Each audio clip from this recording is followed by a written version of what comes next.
नमस्कार, आप देख रहे हैं आदर्श न्यूज 9। आदर्श न्यूज 9 में आप सभी का स्वागत है। नौकरी के नाम पर रीवा कलेक्ट्रेट कार्यालय के डीपीसी पर 30,000 गमन करने का आरोप, 50,000 रुपए की हुई थी मांग।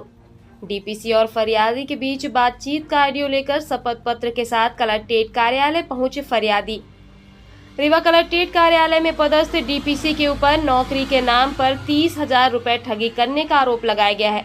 फरियादी का कहना है कि उसे कंप्यूटर ऑपरेटर की नौकरी देने के नाम पर 50,000 की मांग की गई थी, जिसमें से 30,000 डीपीसी के द्वारा लिए गए हैं, लेकिन अब ना तो पैसा दे रहे हैं और ना ही नौकरी, जिसके लिखित शिकायत हलफनामे के साथ फरियादी के द्वारा कलेक्टर से की गई है। कलेक्टर से की गई जवा निवासी चंद्रलोक मिश्रा ने बताया कि वह एक स्कूल का संचालक है, जिसके द्वारा डीपीसी को एक कार्यक्रम के दौरान बतौर मुख्य अतिथि अपने स्कूल में बुलाया गया था।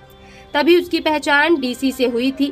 नौकरी के नाम पर 50,000 की मांग की गई, जिसमें कई बार मोबाइल फोन से भी बात हुई, जिसका ऑडियो फरियादी के द्वारा आवेदन पत्र के साथ सौंपा गया है।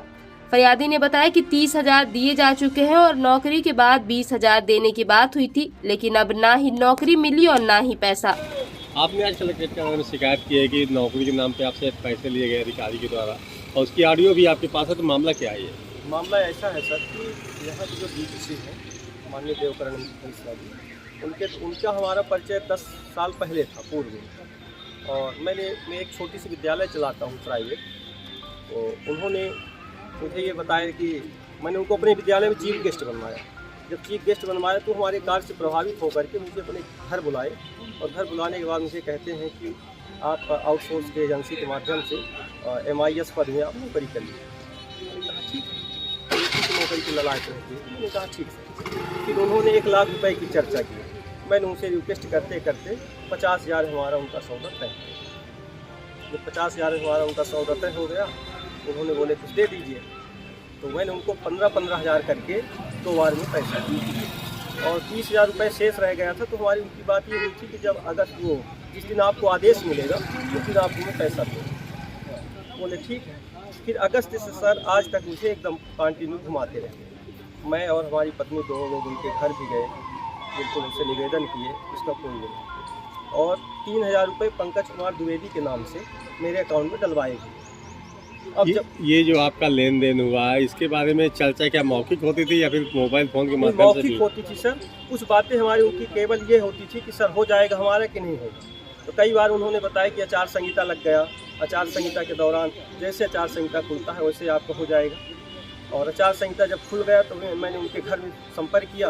फिर उन्होंने बोले कि मैंने पैसे किसी साहब को दे दिया हूँ, क्योंकि वो जिस दिन आ जाएगा तो आपको पैसा चाहे रिटर्न कर दूंगा, फिर वो मैंने यह कि आपका काम हो जाएगा। फिर बोले कि मैं नोट शीट भी बढ़ा दिया हूँ, और नोट शीट मुझे दिखाए थी, उसमें माननीय सीओ साहब ने चर्चा ली, उससे बताया। आपने जो बातचीत की कुछ ऑडियो भी आप उपलब्ध करा रहे हैं, तो इस समय क्या आपसे लेन देन की बात हुई उनसे कुछ ऐसा? इस ऑडियो से हमारी उनकी पैसा रिटर्न करने की चर्चा हो रही। मतलब नौकरी नहीं मिली तो आप पैसा? हाँ, मेरा पैसा वापस कर दीजिए।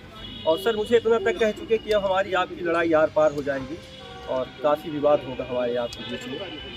और उनको जो आउटसोर्स एजेंसी है उससे भी मुझे कई बार उन्होंने गुमराह किया कि आप जा करके आउटसोर्स एजेंसी से सत्यप्रकाश मिश्रा जी हैं, उनसे मिल लीजिए।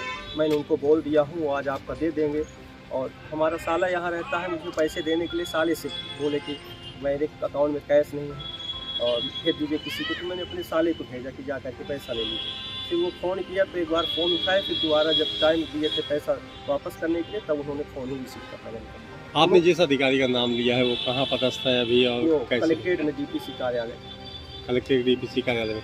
तो कलेक्टर मैम से आपने शिकायत की तो क्या अभी मैंने आवेदन दे करके पावती ले लिया हूँ। अभी कलेक्टर मेट उनके पास पहुँची है, शिकायत ही नहीं पहुँची, अभी जानकारी। क्या नाम है आपका? चंद्रलोक मिश्रा।